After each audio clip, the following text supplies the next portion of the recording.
ஓம் நமச்சிவாய சிவாய நம. அனைத்து தமிழ் உள்ளங்களுக்கும் கனிவான வணக்கங்கள். வேத ஜோதிடத்தில் முக்கியமான மற்றும் மங்களகரமான கிரகமாக கருதப்படுபவர் சுக்கிர பகவான். அன்பு, அழகு, செல்வம், ஆடம்பரம் மற்றும் வாழ்க்கை வசதிகளை தீர்மானிக்கும் கிரகமாக விளங்குகிறார் சுக்கிர பகவான். சுக்கிர பகவான் பொதுவாக சுமார் 25 நாட்களுக்கு ஒரு முறை தனது ராசியை மாற்றுவார். அந்த வகையில் வரும் மார்ச் மாதம் 26ஆம் தேதி வியாழக்கிழமை அன்று அதிகாலை 5:30 மணிக்கு மீனராசியில் இருந்து வெளியேறி மேசராசிக்கு பயிற்சியாக உள்ளார். சுக்கிர பகவான் மேசராசியில் ஏப்ரல் மாதம் 19ஆம் தேதி பிற்பகல் 3:51 வரை பயணம் செய்வார். இந்த சுக்கிர பயிற்சியானது மிகவும் சிறப்பு வாய்ந்தது. ஏனெனில் இது விசுவாசு ஆண்டின் இறுதி சுக்கிர பயிற்சி ஆகும். அதே போல இது பாலபவம் வருடத்தில் வரக்கூடிய முதல் சுக்கிர பயிற்சி ஆகும். இந்த சுக்கிர பெயர்ச்சி உங்கள் வாழ்வில் பல மாற்றங்களை தரப்போகிறது. குடிசையில் இருந்த சில ராசிக்காரர்களின் வாழ்க்கை இப்போது கோபுரத்தில் ஏறப்போகிறது. பணம் பல வழிகளில் இருந்து வரப்போகிறது. இதுவரை இருந்து வந்த உடல் உபாதைகள் படிப்படியாக குறையப் போகிறது. பட்ட கடனை அடைக்க புது வழிகள் பிறக்கும். நடக்கப்போகும் இந்த சுக்கிர பெயர்ச்சியால் உங்கள் வாழ்வில் வளமும் நலமும் செல்வ செழிப்பும் பெற்று வாழ்வில் உயரிய நிலையை அடைய எல்லாம் வல்ல எம்பெருமானை வேண்டி விரும்பி கேட்டுக்கொள்கிறேன். கன்னி ராசி அன்பர்களே, இந்த சுக்கிர பெயர்ச்சியின் போது தெளிவாக திட்டமிட்டு உடனுக்குடன் செயல்படுவீர்கள். உங்களுக்கு கீழ் பணிபுரிபவர்களுக்கு மன உற்சாகத்தையும் தைரியத்தையும் கொடுப்பீர்கள். இன்பத்தையும் துன்பத்தையும் சமமாக பாவிக்கும் மனப்பக்குவம் கிடைக்கும். வசீகரமான பேச்சும் மிடுக்கான நடையும் உங்களின் தன்னம்பிக்கையை பறைசாற்றும். கிடைக்க வேண்டியவை தானாகவே கிடைத்துவிடும். வழக்கு விவகாரங்களில் உங்களுக்கு சாதகமான தீர்ப்பு கிடைக்கும். இல்லத்தில் திருமணம் போன்ற சுபகாரியங்கள் நடக்கும். குழந்தைகள் பிறந்து வம்சம் விருத்தியாகும். குடும்பத்தில் உற்றார் உறவினர்கள் முழுமையான ஆதரவை தந்து உங்களின் கைகளை பலப்படுத்துவார்கள். அதே நேரம் எதிலும் அவசரமும் பரபரப்பும் வேண்டாம். தவறு செய்பவர்களிடம் கூட்டு சேர வேண்டாம். அவர்களிடம் இருந்து சுமூகமாக விலகிவிடவும். கடினமான உழைப்புக்கு நடுவே சற்று ஓய்வெடுத்துக் கொள்ளவும். மற்றபடி முன் அறிமுகம் இல்லாதவர்களும் உங்களுக்கு உதவுவார்கள். இந்த காலகட்டத்தில் பண வசதிக்கு எந்த குறைவு ஏற்படாது என்றாலும் கடினமாக உழைக்க வேண்டி வரும். சிலருக்கு அனாவசிய செலவுகள் செய்ய நேரலாம். அதனால் மனச்சோர்வுக்கு ஆளாகாமல் உங்கள் வேலைகளில் கூடுதல் கவனம் செலுத்தவும். உடல் நலத்தில் அக்கறை காட்டவும். குடும்பத்தில் மருத்துவ செலவுகள் ஏற்படலாம் என்பதால் கவனம் தேவை. உறவினர்கள் ஒன்றுமில்லாத விஷயத்தை கூட பெரிதுபடுத்தி விடுவார்கள். எனவே அவர்களிடம் எச்சரிக்கை தேவை. பிள்ளைகளுக்கு சிறிது பின்னடைவு ஏற்படும். செய்தொழிலில் அகலக்கால் வைக்க வேண்டாம். மற்றபடி கோவில்களில் நடைபெறும் விசேஷ பூஜைகளில் கலந்து கொள்வதற்கான வாய்ப்புகள் கிடைக்கும். தர்ம காரியங்களுக்கு செலவு செய்து மகிழ்வீர்கள். சகோதர சகோதரியிடம் ஏற்பட்ட பிணக்குகளை பேசி தீர்த்து கொள்வீர்கள். உத்தியோகஸ்தர்களின் கோரிக்கைகளை மேல் அதிகாரிகள் சற்று காலதாமதமாகவே பரிசீலிப்பார். எனவே பொறுமையுடனும் பொறுப்புடனும் நடந்து கொள்ளவும். மற்றபடி முடிவு சாதகமாகவே அமையும். வேலையில் திருப்தி காண்பீர்கள். வெளியூர் பயணங்களை செய்வீர்கள். சக ஊழியர்களுக்கு உதவுவீர்கள். இதனால் அலுவலகத்தில் உங்களின் அந்தஸ்து உயரும். வியாபாரிகளுக்கு முயற்சிகளுக்கு தகுந்த லாபம் கிடைக்கும். நண்பர்கள் மற்றும் கூட்டாளிகளுடன் ஒற்றுமை அதிகரிக்கும். புதிய வியாபாரம் செய்வதற்கான முயற்சிகளில் ஈடுபடுவீர்கள். கொடுக்கல் வாங்கல் விஷயங்கள் சீராக இருக்கும்.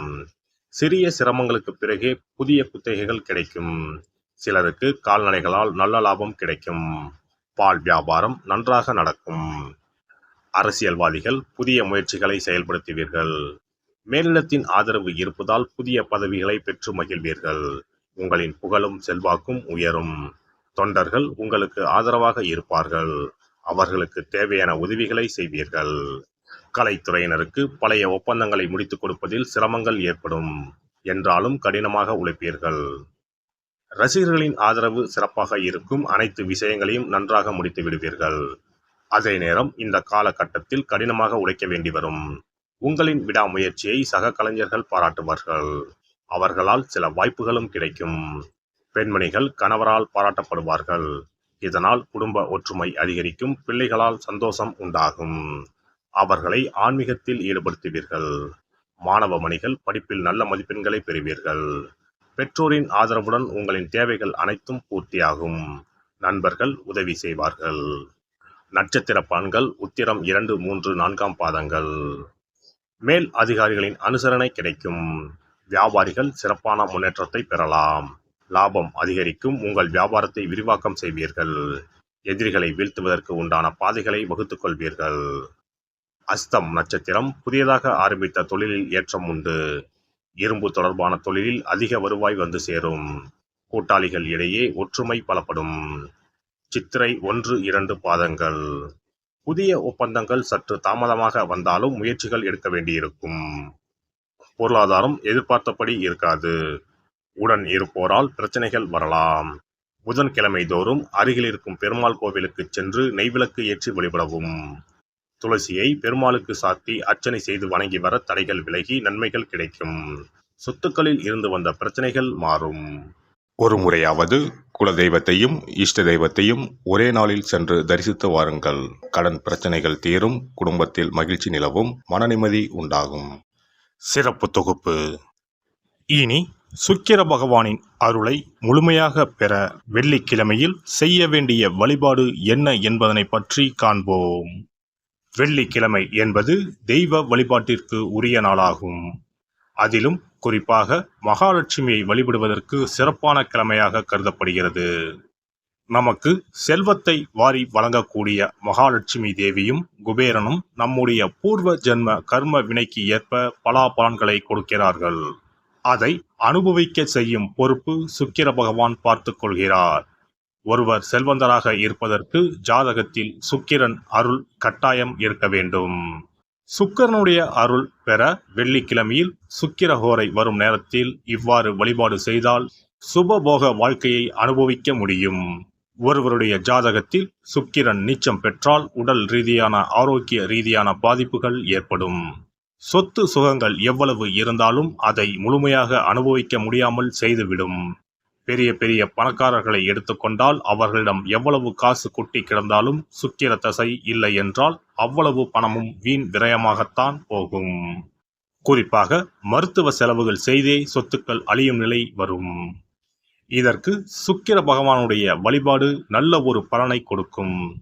சுக்கிர பகவானுக்கு வெள்ளிக்கிழமை என்பது உரிய தினமாகும். சுக்கிரன் அருள் பெற வீட்டில் வெள்ளி பொருட்களை பயன்படுத்துவது நலமாகும். வெள்ளியில் சுக்கிரன் வசிப்பதாக ஐதீகம் உள்ளது. வெள்ளி பொருட்கள் கொண்டு பூஜை செய்தால் சகல சௌபாக்கியங்களும் உண்டாகும். சுக்கிர வழிபாடு செய்ய நினைப்பவர்கள் காலை 6 மணி முதல் 7 மணி வரையிலான காலம் சுக்கிரஹோரை ஆகும். அதனை தவறவிட்டால் மதியம் 1 மணி முதல் 2 மணி வரை சுக்கிரஹோரை நிகழ்கின்றது. அதையும் தவறவிட்டால் இரவு 8 மணி முதல் 9 மணி வரையிலான சுக்கிரஹோரை நேரத்தில் வழிபாடுகள் செய்து பயன்பெறலாம். இவற்றில் காலை 6 மணி முதல் 7 மணி வரையிலான முதல் சுக்கிரஹோரையில் சுக்கிர வழிபாடு செய்வது சிறப்பான பலன்களை கொடுக்கும். காலை முதல் மாலை வரை உபவாசம் இருந்து சுக்கிர பகவானுக்கு உரிய காயத்ரி மந்திரத்தை உச்சரித்து கல்கண்டு சேர்த்த சர்க்கரை பொங்கலை நைவேத்தியம் படைத்து வெள்ளை நிற பூக்களால் அர்ச்சனை செய்ய வேண்டும். சுக்கிர தசை நடப்பவர்களும் சுக்கிரன் நீச்சம் பெற்ற ஜாதகக்காரர்களும் இந்த வழிபாடு செய்வது சிறப்பான பலன்களை கொடுக்கும். சுக்கிர தசை நடக்கும் பொழுது சுக்கிர வழிபாடு செய்து வர வருமானத்தை சுகமான வாழ்க்கை வாழ்வதற்கு உரிய வகையில் பயணிக்க செய்யும். வீடு நிலம் வாங்குவது, ஆடம்பர பொருட்கள் சொத்துக்கள் போன்றவற்றை வாங்க வைக்கும். அதுவே சுக்கிரன் நீசம் பெற்ற காலத்தில் இந்த வழிபாடு செய்பவர்களுக்கு வீண் விரயங்கள் இல்லாமல் ஓரளவிற்கு வறுமையிலிருந்து பிழைக்கச் செய்யும். வெள்ளிக்கிழமையில் நவக்கிரக கோவிலுக்கு சென்று சுக்கிர பகவானுக்கு வெள்ளை வஸ்திரம் சாற்றி வழிபாடு செய்யலாம். வெள்ளை நிற நைவேத்தியங்கள் தயார் செய்து கோவிலில் வரும் பக்தர்களுக்கு தானம் செய்யலாம். இவ்வாறு செய்து வர சுக்கிரனின் முழு அருளும் கிடைக்கப் பெற்று வாழ்வில் உயரிய நிலையை அடைவீர்கள். எல்லாம் வல்ல இறையருளால் நீங்களும் உங்கள் அன்பு குடும்பமும் உடல் நலம், நீலாயுள், நிறை செல்வம், உயர் புகழ், மெய்ஞானம் ஓங்கி வாழ்க வளமுடன். இந்த வீடியோ பதிவு உங்களுக்கு பிடித்திருந்தால் லைக் பண்ணுங்க, கமெண்ட் பண்ணுங்க, ஷேர் பண்ணுங்க, மறக்காம சப்ஸ்கிரைப் பண்ணுங்க, பக்கத்துல இருக்கிற பெல் பட்டனை கிளிக் பண்ணுங்க. நன்றி, வணக்கம். ஓம் நமச்சிவாய. சிவாய நம.